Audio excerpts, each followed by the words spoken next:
So what kind of support crew did you put together for your actual attempt then? So I was quite also really lucky with this project because so my sister came along.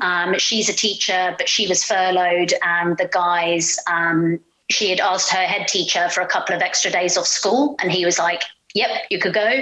I had a couple of other friends, Scouse and Dave, who are actually, they were in the army with me when I was in the army, and they had retired, so they had some free time to come along.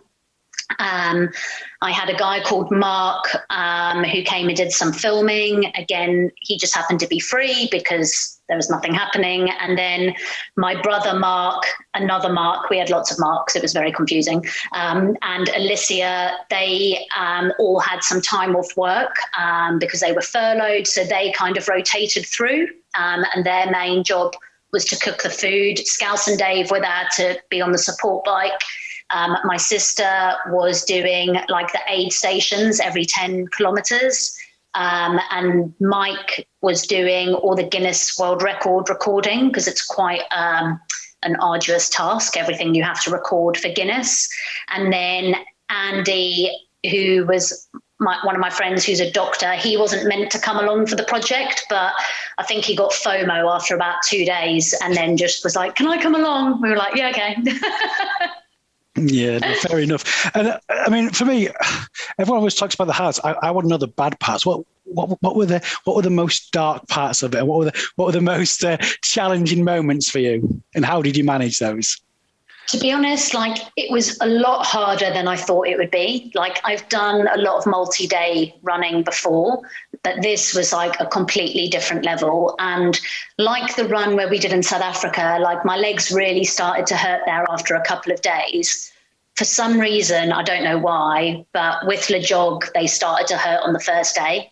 And so it was from lunchtime on day one. We stopped after 80 kilometers, had some lunch. We then had 40 kilometers to go. And from that point, my legs were just shot. So that was really difficult because you kind of normally think, okay, I've got a couple of days here for my legs to start feeling really bad, but they felt bad from the beginning. And then also one thing I didn't really like was every day at around 5 o'clock in the evening, I just didn't want to talk to anyone. Like you're just tired. You're a bit emotional. It's getting to like the hard part of the day. It's, it's getting cooler. You've got probably 30 kilometers to go. And then I would have people come and join me still. And I was feeling really guilty because they would come along and start talking to me. And I was basically just in a mood. I was like, I don't want to talk to you. They're like, do your legs hurt? I'm like, yeah. They're like, are you tired? I was like, yeah. Like I was just getting irritable. So, but it was quite good because I noticed that. So I said to the support team, like, I really want people to come and join me before 5 p.m. So like it's just really hard because then you feel like people have made the effort to come and see you and they want to run with you and they want to support you and you want that support, but you just don't have like the mental and physical capacity to like, basically it's like you're hosting someone when someone comes and runs with you on a run like this. So it was nice that we noticed it, we changed it. And then once that pressure was lifted, I felt a lot better. There was a couple of times that some of my friends came and joined me in the evening, but it's a lot easier when it's a friend that you know and you can be like, look, I don't want to talk to you, but it would be really handy if you could talk to the guys on the bike and distract me. But I felt like I couldn't really do that to a stranger. Like looking back, I actually probably could have, but I just felt guilty. So it was this horrible feeling of wanting people to run with me, but then feeling guilty because I didn't want to talk to them. And yeah, that was the first probably 3 days. And then from day 4 onwards, we managed to fix that. And yeah. When did you sort of realize that in your mind, the world record was likely in the bag? To be honest, with my planning for it, I had given myself a 24-hour buffer. So I'd given myself this huge buffer. And we only started eating into it on day 8. So for the first 8 days, it wasn't even an issue. Like, oh, this is like touch and go. So because I'd given myself such a big window, just because I'd seen people do stuff like this before, and from the runs that I had done, I knew that I needed like a lot of space for if things could go wrong. There wasn't actually ever a point in it that I thought, oh God, this is going to be like a bit tough. I kind of knew if it was going to come down to the wire for the last few days, I would just go through the night. And I had to do that on the last night. And that's why I made sure from the beginning, I kind of banked sleep when I could, just for that eventuality of having to go for 24 hours nonstop. Yeah, I guess because sleep deprivation is a big thing, particularly on a multi-day event such as that. You're not talking even a couple of days, you're talking 12 days. Sort of nutrition then, how did you manage the nutritional side of it? Because of course, you're really asking a lot for your body there when you're doing this. I think I actually nailed my nutrition. There wasn't a point in the whole run where I had a dip in energy, which I found really interesting, but it was tough. So what I did was, there was like 4 main meals I had in the day. One was porridge for breakfast. I would then have a fried egg sandwich, like mid-morning, a bowl of pasta or something for lunch, and then pasta or pizza or something for dinner. And then in between those, every 30 minutes I would eat something, and every 10 minutes I would drink something. And I managed it by putting an alarm on my watch. So my watch just beeped at me when to eat and drink. So it took that side away from me. I didn't have to think about it. And I pretty much ate and drank anything, like sausage rolls, pizza, yogurt, fruit, biscuits, pancakes. One day I thought it'd be a really good idea to eat a quiche. That was not a good idea, and I don't advise eating a quiche and trying to run. It was disgusting. But what did happen was after about, I think it was day 8, I started to get ulcers all in my mouth from eating and drinking so much, that was really painful and unexpected. And since having done that, a lot of people who have done long multi-day stuff, they're like, yeah, you get ulcers in your mouth. That's what happens. I'm like, why did I not know that? So yeah, as well as my legs hurting, my mouth was hurting, but I knew that I just had to suck it up and keep on eating because that's what was fueling the run. Yeah, for sure. And I think that's also another part of the important part of maybe why it was so successful, was actually keeping that nutrition in there, because it is hard, isn't it? And I think once you start getting behind in nutrition, then I think it's pretty much game over for a lot of people. So it's certainly an interesting point. So moving on from there, the Hoka One One Carbon X2 challenge that you did back in, is it January, wasn't it? I think, if memory. Yeah, I absolutely love watching that. You was the only sort of British representative over there. What was your experience of it? How did it go for you, do you think? So yeah, it was actually September last year where I got invited by Hoka to go and do this race, which was really cool. But I then had to keep it secret for 3 months. So everyone's like, why are you doing all these crazy runs? I'm like, oh, just for fun. But it then got to the beginning of January. We could tell everyone. And then I flew out to America in the middle of Jan, which was a bit of a bizarre experience, getting on a plane and traveling again. But getting on a start line was just absolutely amazing. Like the feeling of like lining up with all the other runners, like the guys set off 5 minutes before we did. They were setting out to break the 100-kilometer world record. My aim was to try and break the European and the British record for 100 kilometers. My training had gone like so well for it, like perfect prep. I knew I was in good shape. I knew that I could run the times that I needed to for those records. So when the gun went, I set out at that pace that I'd set myself. And for the first 40 kilometers, I felt great. I felt really good. I was running within myself. But then all of a sudden, my left quad started to feel really heavy. And I was like, oh, this is a bit of a weird feeling.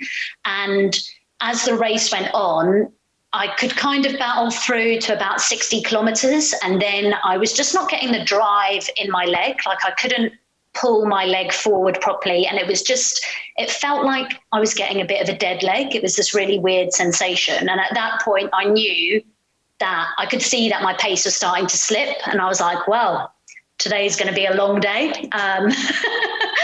I knew I wasn't going to get either of the times that I'd been aiming for, like they had slipped away. And it was a case then of just battling through and getting to the finish line. Like for me, I had trained really hard for the race. I didn't want to pull out of the race.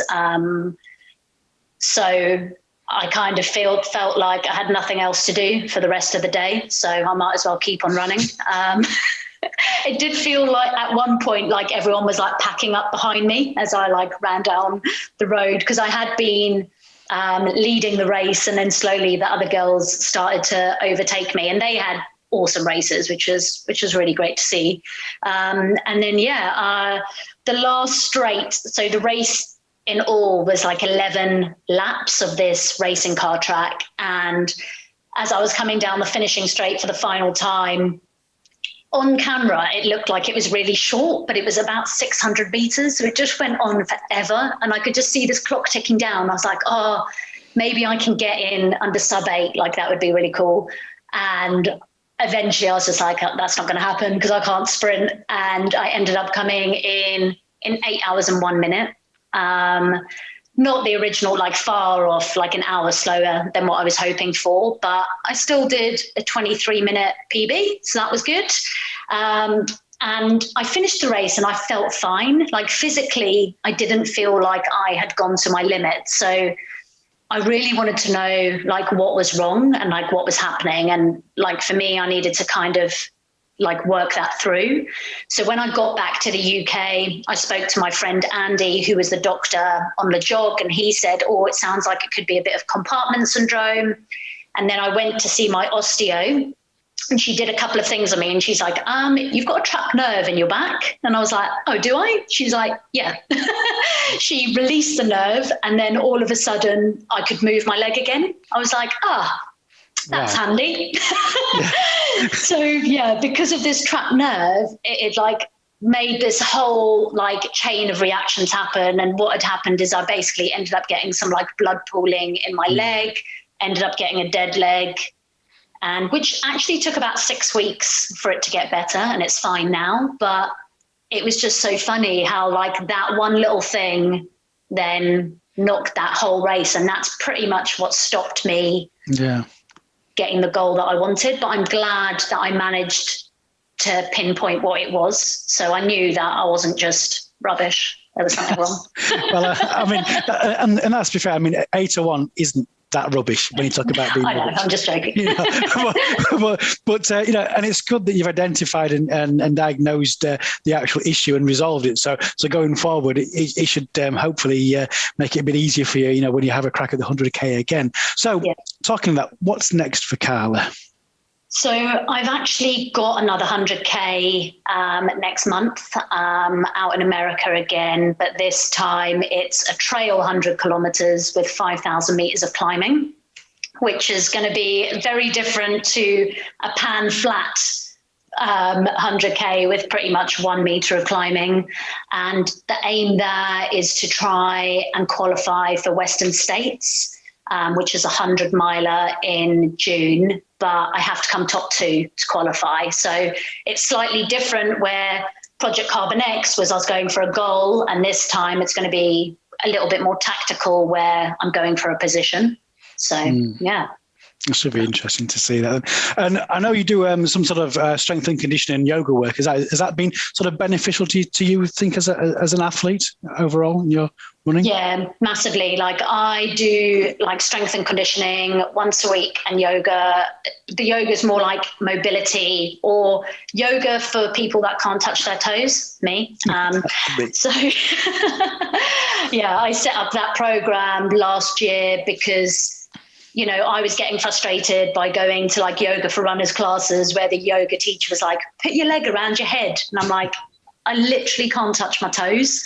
And doing these strength classes where I think I went to one and the guy instructing was like, okay, let's do clapping press ups. And I just couldn't see how this was going to benefit me as a runner. So I went and got qualified to be a yoga teacher. And I now, put on these classes for people. It's like an online membership platform where, it's short and sharp and straight to the point. And every exercise that we do will benefit you as a runner and hopefully make you better and stronger and keep those injuries away. And I felt that it works for me, and hopefully I can share that and help. Yeah, and I would definitely say it's something that's worthwhile doing. I think a lot of runners, all too often, particularly maybe people who are newer to running, they'll just focus purely on the mileage. They'll do miles, miles and miles. And of course, you do need to do the mileage when you are doing running, particularly ultra running. But of course, you do need to do things to supplement that, to take care of the body. There's a guy I'm working with right now, and we're doing some very specific work around his kind of strength work and mobility work, because he's had a few issues. As we up the mileage, he starts to break down. So this is why you need things like that. So it's very important. So we'll mention that towards the back end of the slide. So I think that's about it for the Q&A between you and I for now.